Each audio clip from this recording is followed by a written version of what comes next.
السلام علیکم ورحمۃ اللہ وبرکاتہ۔ یہ دارالسلام اسٹوڈیو لاہور پاکستان ہے۔ دارالسلام اسٹوڈیو کی ایک نئی پیشکش خلفائے راشدین کا تیسرا حصہ خلیفہ راشد سیدنا عثمان غنی رضی اللہ عنہ پیش خدمت ہے۔ جی ہاں، اسلام کے تیسرے خلیفہ راشد سیدنا عثمان غنی کا دل آویز تذکرہ کہ جن کے علاوہ دنیا میں کوئی ایسا شخص نہیں ہوا جس کے نکاح میں کسی نبی کی 2 بیٹیاں آئی ہوں۔ اعلان نبوت سے پہلے نبی کریم صلی اللہ علیہ وسلم نے اپنی بیٹی رقیہ کو ان کے نکاح میں دیا۔ بدر کے روز وہ فوت ہو گئیں تو اپنی دوسری بیٹی ام کلثوم کو ان کے نکاح میں دے دیا۔ آپ پہلے ایمان لانے والوں یعنی السابقون الاولون میں شامل ہیں، عشرہ مبشرہ میں سے ہیں۔ ان کی مظلومانہ شہادت تاریخ اسلام کی پیشانی پر ایک داغ ہے جسے قیامت تک مٹایا نہ جا سکے گا۔ آج ہم آپ کو ان کی زندگی کی حیرت انگیز کہانی سنا رہے ہیں، تو آئیے سنتے ہیں تیسرے خلیفہ راشد سیدنا عثمان رضی اللہ عنہ کا ذکر خیر۔ پیشکش محمد طارق شاہد۔ اللہ تعالی کا ارشاد ہے، والذین آمنوا باللہ ورسلہ اولئک هم الصدیقون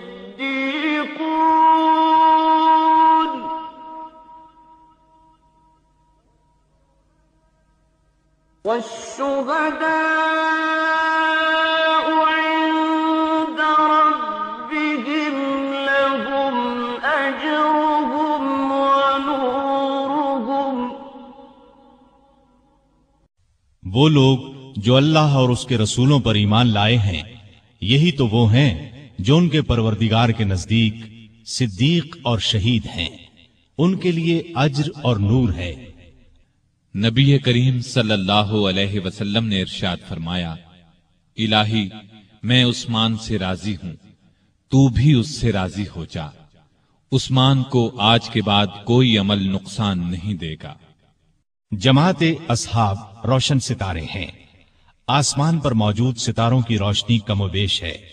یہی مثال صحابہ کرام رضی اللہ عنہم کی ہے، لیکن ہیں سبھی روشن۔ ان میں سب سے نمایاں، سب سے روشن اور سب سے تابناک بہرحال پہلے 4 صحابہ رضی اللہ عنہم ہی ہیں۔ یہی پہلے 4 اصحاب خلفائے راشدین ہیں۔ عشرہ مبشرہ میں بھی سب سے پہلے انہی کا نام ہے۔ اسلام کا دامن شہادتوں سے مالا مال ہے۔ اعلان نبوت کے بعد سے آج تک مسلمان اسلام کے لیے قربانیاں دیتے آئے ہیں۔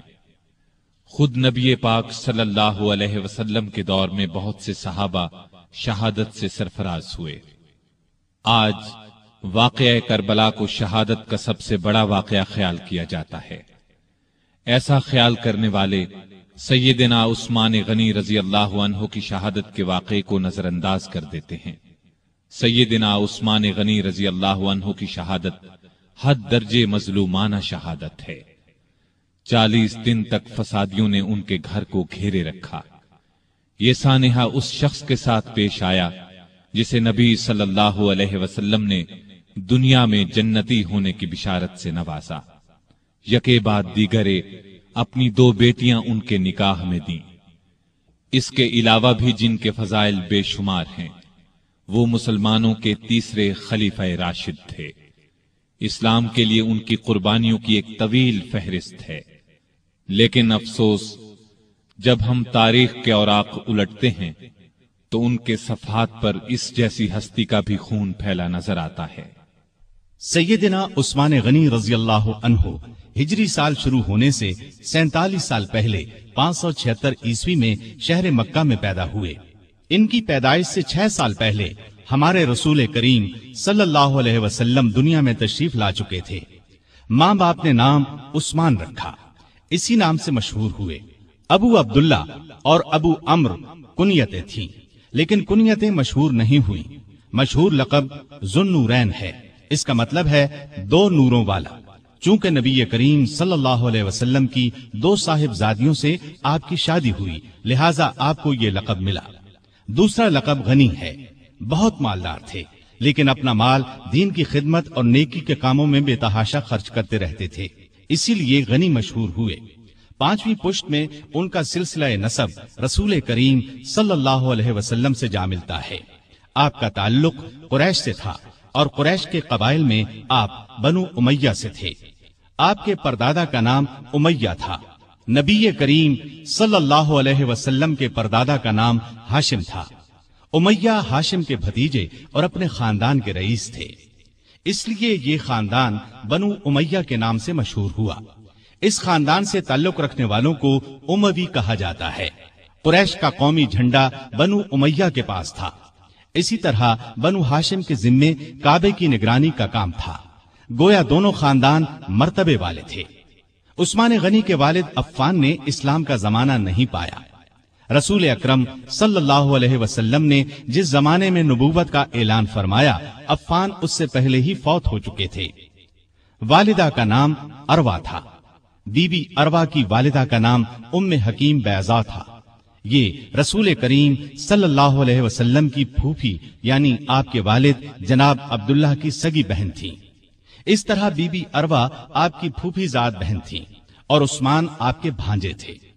آپ کے بچپن کے حالات تاریخ کی کتب میں بہت کم ملتے ہیں۔ اتنا ذکر ضرور ملتا ہے کہ گھر والوں نے عثمان رضی اللہ عنہ کو لکھنا پڑھنا سکھایا، اچھے آدمیوں کی طرح رہنے کی تربیت دی۔ بڑے ہوئے تو غلے کی تجارت شروع کر دی۔ بہت ایماندار تاجر تھے، کاروبار خوب چمکا، بہت دولت مند ہو گئے، لیکن انہوں نے اپنی دولت کو فضول کاموں میں خرچ نہ کیا، نیکی کے کاموں میں خرچ کرنے لگے۔ اس زمانے میں شراب پینے کا رواج تھا، بہت کم لوگ اس بری عادت سے بچے ہوئے تھے، لیکن عثمان نے کبھی شراب کو ہاتھ تک نہ لگایا۔ یہی وجہ تھی کہ قریش کے لوگ ان کی بہت عزت کرتے تھے۔ عثمان غنی رضی اللہ عنہ 34 سال کے تھے کہ رسول پاک صلی اللہ علیہ وسلم نے اپنے نبی ہونے کا اعلان فرمایا۔ ابو بکر رضی اللہ عنہ نے ان کے سامنے بھی اسلام کی خوبیاں بیان کی اور ان کے درمیان دوستی بھی تھی۔ چنانچہ اسلام کی خوبیاں سن کر ان پر فوری اثر ہوا۔ نبی صلی اللہ علیہ وسلم کی خدمت میں حاضر ہونے اور اسلام قبول کرنے پر آمادہ ہو گئے۔ ایسے میں آپ صلی اللہ علیہ وسلم خود وہاں تشریف لے آئے اور آتے ہی فرمایا، اے عثمان، اللہ کی جنت قبول کر، مجھے اللہ نے تیری اور تمام خلقت کی ہدایت کے لیے بھیجا ہے۔ یہ سنتے ہی سیدنا عثمان غنی نے فوراً کلمہ پڑھ لیا، اپنا ہاتھ رسول اللہ صلی اللہ علیہ وسلم کے ہاتھ میں دے دیا۔ یہ نبوت کا پہلا سال تھا۔ اس وقت تک صرف گنتی کے چند نیک لوگوں ہی نے اسلام قبول کیا تھا۔ ان نیک لوگوں میں عثمان غنی رضی اللہ عنہ کی خالہ سعودہ رضی اللہ عنہا بھی تھیں۔ عثمان اسلام لانے سے پہلے ایک دن ان کے ہاں گئے تو انہوں نے کہا، بھانجے، بے شک محمد صلی اللہ علیہ وسلم اللہ کے سچے رسول ہیں، ان پر قرآن نازل ہوا ہے اور وہ اللہ کی طرف بلاتے ہیں، ان کا دین قبول کرنے میں ہی بہتری ہے۔ خالہ کی باتوں کا بھی عثمان پر بہت اثر ہوا۔ اس کے بعد ابو بکر سے ان کی ملاقات ہوئی تو انہوں نے خالہ کی باتوں کا ذکر کیا۔ اس پر سیدنا ابو بکر صدیق رضی اللہ عنہ نے فوراً فرمایا، اللہ کی قسم، جو کچھ تمہاری خالہ نے کہا ہے وہ بالکل سچ ہے۔ پھر انہوں نے خود بھی اسلام کی خوبیوں کا ذکر کیا۔ عثمان غنی رضی اللہ عنہ کا دل بالکل موم ہو گیا۔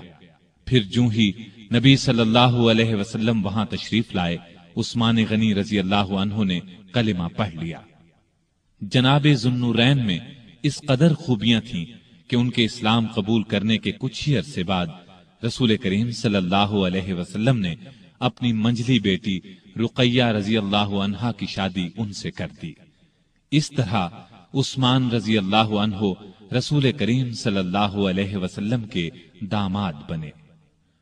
نبوت کے اعلان کو جب 4 سال گزر گئے تو نبی صلی اللہ علیہ وسلم نے لوگوں کو اعلانیہ اسلام کی طرف بلانا شروع کیا۔ اس پر مکے کے مشرک آپ صلی اللہ علیہ وسلم کے اور مسلمانوں کے دشمن ہو گئے، مسلمانوں پر ظلم کے پہاڑ توڑنے لگے۔ عثمان غنی کے کافر چچا حکم بن ابی العاص کو ان کے اسلام لانے کے بارے میں معلوم ہوا تو آگ بگولا ہو گیا۔ عثمان غنی کو رسیوں سے جکڑ کر مارنے پیٹنے لگا اور ان سے کہتا کہ یہ نیا مذہب چھوڑ دو۔ سیدنا عثمان غنی رضی اللہ عنہ یہ مار پیٹ صبر اور حوصلے سے برداشت کرتے رہے، جواب میں یہی فرماتے، جو چاہو کر لو، اسلام کو تو اب نہیں چھوڑوں گا۔ آخر حکم تھک گیا، انہیں ان کے حال پر چھوڑ دیا۔ دوسرے کافر بھی آپ کو ستاتے رہے۔ جب کافروں کا ظلم حد سے بڑھا تو نبوت کے 5ویں سال نبی صلی اللہ علیہ وسلم نے مسلمانوں سے فرمایا، تم لوگ یہاں سے نکل کر حبشہ چلے جاؤ، وہاں کا بادشاہ اچھا آدمی ہے، کسی پر ظلم نہیں ہونے دیتا، جب تک اللہ تعالی تمہاری اس مصیبت کو دور نہیں کر دیتا اس وقت تک تم لوگ وہیں ٹھہرو۔ چنانچہ صحابہ کرام رضوان اللہ تعالی علیہم اجمعین کے پہلے گروہ نے حبشہ کی جانب ہجرت کی۔ اس گروہ میں 12 مرد اور 4 عورتیں تھیں۔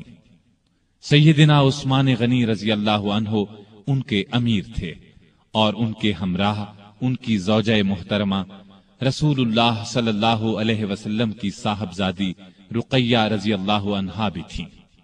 حبشہ عرب کے جنوب مغرب کی طرف سمندر پار افریقہ کے بر اعظم میں واقع ہے۔ سمندر کا نام بحیرہ قلزم ہے۔ آج کل یہ ملک ایتھوپیا کہلاتا ہے۔ اس زمانے میں حبشہ کے بادشاہ کو نجاشی کہا جاتا تھا۔ اس وقت جو بادشاہ حبشہ پر حکومت کرتا تھا وہ مذہب کے اعتبار سے عیسائی تھا، لیکن بہت نیک دل تھا اور انصاف پسند تھا۔ دوسرے مذہب کے لوگوں پر خود ظلم کرتا، نہ کسی اور کو ان پر ظلم کرنے دیتا تھا۔ سیدنا عثمان غنی رضی اللہ عنہ کی ہجرت کے بارے میں نبی صلی اللہ علیہ وسلم نے یہ الفاظ ارشاد فرمائے، ابراہیم اور لوط علیہم السلام کے بعد عثمان غنی رضی اللہ عنہ پہلے شخص ہیں جنہوں نے اپنے گھر والوں کے ساتھ ہجرت کی۔ ہجرت کے معانی ہیں جدائی یا اپنا وطن اور گھر بار چھوڑ کر کسی دوسرے ملک یا شہر میں جا بسنا۔ اسلام میں ہجرت کا مطلب ہے اپنا وطن اور گھر بار چھوڑ کر کسی دوسرے ملک یا شہر میں اس لیے جانا کہ اپنے دین کو بچایا جا سکے اور کسی ڈر یا رکاوٹ کے بغیر اللہ کی بندگی کی جا سکے۔ دین کی خاطر اپنا پیارا وطن اور گھر بار چھوڑنا بہت بڑی قربانی ہے، اس کا بہت زیادہ ثواب ہے۔ ان مسلمانوں کو ابھی حبشہ گئے 3 ماہ ہی گزرے تھے کہ ان تک یہ خبر پہنچی کہ مکے کے سبھی کافر مسلمان ہو گئے ہیں۔ یہ خبر سن کر انہیں بہت خوشی ہوئی، سب مکے کی طرف واپس پلٹے۔ عثمان غنی اور ان کی زوجہ محترمہ رقیہ بھی ساتھ تھیں۔ مکے کے پاس پہنچنے پر انہیں معلوم ہوا کہ وہ خبر غلط تھی۔ اب انہوں نے واپس حبشہ جانا مناسب نہ سمجھا۔ مکے کے سرداروں میں سے کسی نہ کسی کی پناہ حاصل کر کے مکے میں داخل ہو گئے۔ مکے میں وہی حال تھا، مسلمانوں پر خوب ظلم و ستم کے پہاڑ توڑے جا رہے تھے۔ جب ان کی سختیاں حد سے بڑھ گئیں تو اگلے سال رسول کریم صلی اللہ علیہ وسلم نے پھر ہدایت فرمائی کہ مسلمان حبشہ کی طرف ہجرت کر جائیں۔ اس مرتبہ 102 مسلمان مرد اور عورتیں حبشہ کی طرف روانہ ہوئے۔ ان میں سیدنا عثمان غنی اور سیدہ رقیہ بھی تھے۔ یہ ان کی حبشہ کی طرف دوسری ہجرت تھی۔ حبشہ پہنچ کر یہ لوگ امن اور چین کی زندگی بسر کرنے لگے۔ قریش نے اپنے آدمی حبشہ بھیج کر کوشش کی کہ نجاشی ان لوگوں کو ان کے حوالے کر دے، لیکن اس نے ایسا کرنے سے انکار کر دیا۔ اس طرح یہ لوگ کئی سال وہاں رہے۔ نبی کریم صلی اللہ علیہ وسلم کے مدینے کی طرف ہجرت کرنے سے کچھ عرصہ قبل یہ پھر مکے پہنچے۔ نبوت کے 13ویں سال رسول پاک صلی اللہ علیہ وسلم نے مسلمانوں کو ہدایت کی کہ وہ ہجرت کر کے یثرب چلے جائیں۔ یثرب مکے کے شمال میں قریباً 421 کلومیٹر دور ایک بہت پرانا شہر تھا۔ وہاں کے رہنے والے بہت سے لوگ مسلمان ہو چکے تھے۔ انہوں نے نبی کریم صلی اللہ علیہ وسلم کو یثرب آنے کی دعوت دی اور یہ عزم ظاہر کیا کہ وہ مرتے دم تک آپ کی حفاظت اور مدد کریں گے۔ ان نیک لوگوں کو اسی لیے انصار یعنی مددگار کہا جاتا ہے۔ آپ نے ان کی دعوت قبول فرمائی، لیکن خود یثرب کی طرف روانہ ہونے سے پہلے آپ نے اپنے پیارے ساتھیوں کو مدینے کی طرف ہجرت کرنے کی دعوت دی۔ اس طرح آپ کی اجازت سے مسلمانوں نے ہجرت شروع کی اور سوائے چند ایک مسلمانوں کے سب مدینے پہنچ گئے۔ عثمان اور رقیہ نے بھی اس زمانے میں مدینے کی طرف ہجرت کی۔ اس تیسری ہجرت میں ان کے ساتھ ان کے بیٹے عبداللہ بھی تھے۔ یہ حبشہ میں پیدا ہوئے تھے۔ یثرب پہنچ کر اوس بن ثابت انصاری کے مہمان بنے۔ پھر نبی کریم صلی اللہ علیہ وسلم جناب ابو بکر صدیق رضی اللہ عنہ کے ساتھ ہجرت کر کے وہاں پہنچے اور یثرب کو مدینۃ النبی کہا جانے لگا، یعنی نبی کا شہر۔ اس کے بعد صرف مدینہ نام رہ گیا۔ مدینے میں مسلمانوں کو پانی کی سخت تکلیف تھی۔ سارے شہر میں صاف اور میٹھے پانی کا صرف ایک کنواں تھا، اس کا نام بیئر روما تھا۔ کنویں کا مالک ایک یہودی تھا۔ وہ پیسے لیے بغیر اس کنویں سے پانی نہیں لینے دیتا تھا۔ عثمان نے یہ کنواں مسلمانوں کے لیے خریدنا چاہا۔ یہودی فروخت کرنے پر آمادہ نہ ہوا۔ بڑی مشکل سے 12,000 درہم میں کنویں کا آدھا حصہ بیچنے پر رضامند ہوا۔ یہ اس طرح طے ہوا کہ ایک دن یہودی کی پانی لینے کی باری ہوگی، ایک دن سیدنا عثمان کی۔ جس دن سیدنا عثمان کی باری ہوتی تھی، مسلمان اتنا پانی بھر کر رکھ لیتے تھے کہ 2 دن کے لیے کافی ہو جاتا تھا۔ جب اس یہودی نے دیکھا کہ اب اسے کنویں سے کوئی فائدہ نہیں ہوتا تو اس نے کنویں کا باقی نصف حصہ بھی فروخت کر دیا۔ یہ حصہ بھی سیدنا عثمان نے خرید لیا اور سارا کنواں مسلمانوں کے لیے وقف کر دیا۔ اب کوئی روک ٹوک نہ رہی، مسلمان جس وقت چاہتے پانی لے سکتے تھے۔ آپ نے یہ کنواں مسلمانوں کے لیے 20,000 درہم میں خریدا۔ بھائی چارہ کراتے وقت نبی کریم صلی اللہ علیہ وسلم نے اوس بن ثابت انصاری کو آپ کا بھائی بنایا۔ ہجرت کے بعد آپ انہی کے ہاں اترے تھے۔ اونچے رتبے کے صحابی تھے۔ احد کی لڑائی میں شہادت پائی۔ ابتدا میں مسجد نبوی بہت چھوٹی سی تھی۔ مسلمانوں کی تعداد میں اضافہ ہوا تو نبی کریم صلی اللہ علیہ وسلم نے ارادہ فرمایا 7 والی زمین مسجد کے لیے خرید لی جائے۔ آپ نے اعلان فرمایا کہ کوئی ہے جو اس زمین کو خرید کر مسجد میں شامل کر دے اور بدلے میں جنت لے لے۔ اس پر سیدنا عثمان فوراً آگے بڑھے، 10,000 درہم میں زمین خرید کر مسجد کے لیے پیش کر دی۔ ہجرت کے دوسرے سال رمضان میں بدر کی لڑائی پیش آئی۔ اس وقت نبی صلی اللہ علیہ وسلم کی پیاری بیٹی اور عثمان کی زوجہ محترمہ سیدہ رقیہ رضی اللہ عنہا سخت بیمار تھیں۔ آپ صلی اللہ علیہ وسلم نے ان کی دیکھ بھال کے لیے عثمان رضی اللہ عنہ کو مدینے میں چھوڑا اور ان سے فرمایا، تمہیں اس شخص کے برابر ثواب ملے گا جو لڑائی میں شریک ہوگا۔ تم یہاں رہ کر رقیہ کی تیمارداری کرو۔